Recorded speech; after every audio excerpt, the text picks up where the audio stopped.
अवधूत चिंतन श्री गुरुदेव दत्त श्री स्वामी समर्थ. तुम्हा सर्वांचं आपल्या चॅनलमध्ये मनापासून स्वागत करते आणि आजच्या व्हिडिओला सुरुवात करते. तर 19 ऑगस्ट 2024ला आहे रक्षाबंधन, नारळी पौर्णिमा. या दिवशी आपण रक्षाबंधनाचा सण साजरा करत असतो. तर यावर्षी रक्षाबंधनामध्ये हल्लीच्या 2-3 वर्षामध्ये आपण ऐकत आहोत की भद्रा काळ आहे आणि या भद्रा काळामध्ये आपण आपल्या भावाला राखी बांधू नये. यामागे सुद्धा एक पौराणिक कथा आहे. भद्रा काळामध्ये काय झालं होतं की लंकापती रावणाची जी बहीण होती तिने रावणाच्या मनगटावरती भद्रा काळामध्ये राखी बांधली होती. त्यानंतरच वर्षभरातच रावणाचा विनाश झाला. भद्रा ही शनिदेवांची बहीण होती अशी मान्यता आहे. बहीण भावाच्या नात्याचं प्रतीक असलेलं रक्षाबंधन श्रावण महिन्यातील शुक्ल पक्षामध्ये येणाऱ्या पौर्णिमेला साजरा केला जातो. या दिवशी बहीण जी आहे ती आपल्या भावाच्या दीर्घायुष्याची प्रार्थना करत असते आणि भाऊ हा आहे जो आहे तो बहिणीला तिचे संरक्षण करण्याचे वचन देतो. रक्षाबंधन यावर्षी 19 ऑगस्ट 2024ला आपण साजरा करणार आहोत. परंतु या दिवशी रक्षाबंधनावर भद्राचा प्रभाव आहे. भद्रासारख्या अशुभ काळामध्ये आपल्या भावाला राखी बांधू नये अशी देखील मानले जाते. बरेच जण ह्या संभ्रमात असतील की 18ला रक्षाबंधन साजरे करायचे की 19ला. तर रक्षाबंधन 18 तारखेला नसून 19 ऑगस्ट 2024 रोजी आहे. रक्षाबंधनाचा सण हा श्रावण महिन्यामधील शुक्ल पक्षाच्या पौर्णिमेला येत असतो. यावर्षी पौर्णिमा ही 19 ऑगस्ट रोजी पहाटे 3:04 सुरू होत आहे आणि पौर्णिमेची समाप्ती 19 ऑगस्ट रोजी रात्री 11:55 होणार आहे. या दिवशी भद्रा आहे. तर मग तुम्हाला प्रश्न पडला असेल की मग भावाला राखी कोणत्या वेळेमध्ये बांधावी, कधी बांधावी?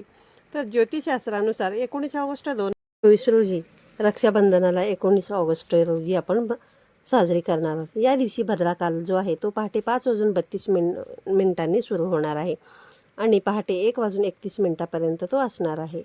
या दिवशी सकाळपासूनच भद्रा जरी असली तरी अशुभ फळ जे आहेत ते मिळणार नाहीत. भद्रा काळामध्ये त्याचे वेगवेगळे परिणाम हे जे आहेत ते पाहायला मिळतात. हिंदू पंचांगानुसार 5 मुख्य भाग आहेत.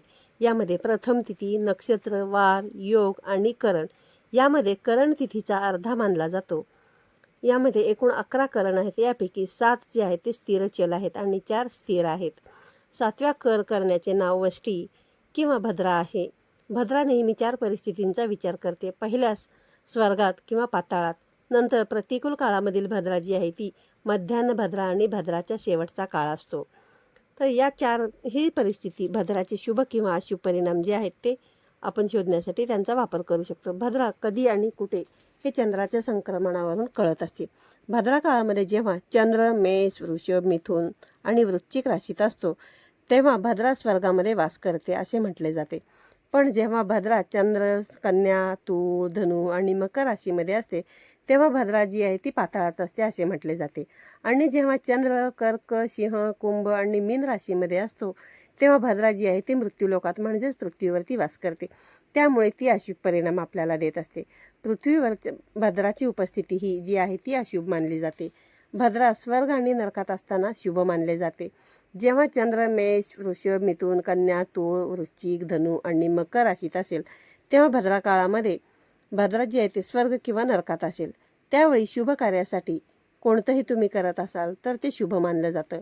तसेच भद्रा पुष्य नक्षत्रामध्ये शुभ कार्यसुद्धा तुम्हाला करता येतील, ज्या वेगवेगळ्या तारखांना वेगवेगळ्या पद्धतीने ठरवलेल्या असतात. तर आता आपण बघूया की 19 ऑगस्ट रोजी नेमका रक्षाबंधनाचा मुहूर्त जो आहे तो काय आहे. तो रक्षाबंधनाच्या दिवशी म्हणजे सोमवारी 19 ऑगस्टला सकाळी 5:32 भद्रा काळ जो आहे तो सुरू होईल. यावेळी चंद्र मकर राशीमध्ये प्रवेश करेल.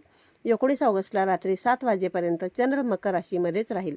भद्रा म्हणजेच विष्टीकरण दुपारी 1:31 संपेल. यावेळी भद्रा जी आहे ती पाताळामध्ये राहील. त्याचा पृथ्वीवर काहीही परिणाम होणार नाही. त्यामुळे रक्षाबंधनाच्या दिवशी तुम्ही सकाळपासूनच राखी बांधू शकता. पाताळामध्ये भद्रा असणे हे शुभ मानले जाते. रक्षाबंधन हा सण श्रावण महिन्यातील दुसरा आणि अतिशय महत्त्वाचा असा सण आहे. हा सण आपण श्रावणी शुक्ल पौर्णिमेला साजरा करत असतो. रक्षाबंधन या सणाला राखी पौर्णिमा या नावाने देखील आपण ओळखतो. रक्षाबंधन हा सण बहीण भावांचा सण म्हणून सुद्धा ओळखला जातो.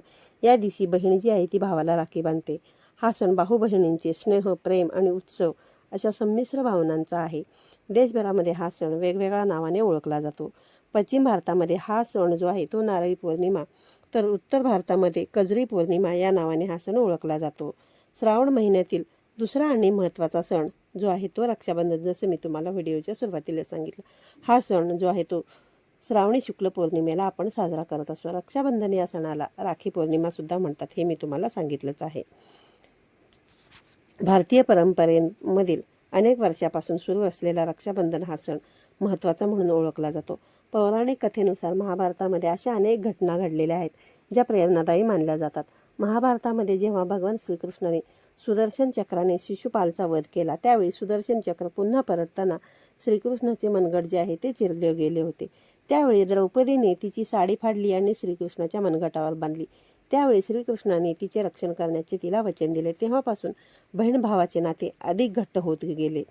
प्रसिद्ध डॉक्टर आणि ज्योतिषाचार्य मधुप्रिया प्रसाद ह्या सांगतात की रक्षाबंधनाच्या सणाला भावासोबतच वहिनीला देखील राखी बांधण्याचा नवीन ट्रेंड निघाला आहे. मारवाडी कुटुंबामध्ये वहिनीला लुंबा राखी बांधण्याची परंपरा आहे. धार्मिकदृष्ट्या जर पाहायला गेलं तर लग्नानंतर पती आणि पत्नी हे दोघे जोडीदार होतात.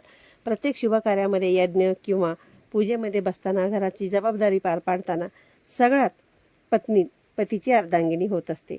रामायणातील कथेनुसार श्रीराम अश्वमेध यज्ञ करत असतानाही सीतामातेच्या अनुपस्थितीची यज्ञ पूर्ण करण्यासाठी त्यांनी पुतळा बनवला होता. तोच पुतळा रामाच्या डाव्या बाजूला धर्मानुसार बसवण्यात आला आणि यज्ञ पूर्ण झाला. हिंदू संस्कृतीनुसार लग्न झाल्यानंतर स्त्रिया ज्या आहेत त्या त्यांच्या संमतीशिवाय पुरुषाने केलेले कोणतेही धार्मिक कार्य असो, नवस असो किंवा वचन असो ते पूर्ण मानले जात नाही. त्यासाठी रक्षाबंधनाच्या दिवशी वहिनीला राखी बांधणे हे अत्यंत शुभ मानले गेले आहे. ज्योतिषशास्त्रानुसार घरातील लक्ष्मी ही शुक्र ग्रह मानली जाते आणि बाहू बहीण ही मंगळ बुध ग्रह आहेत.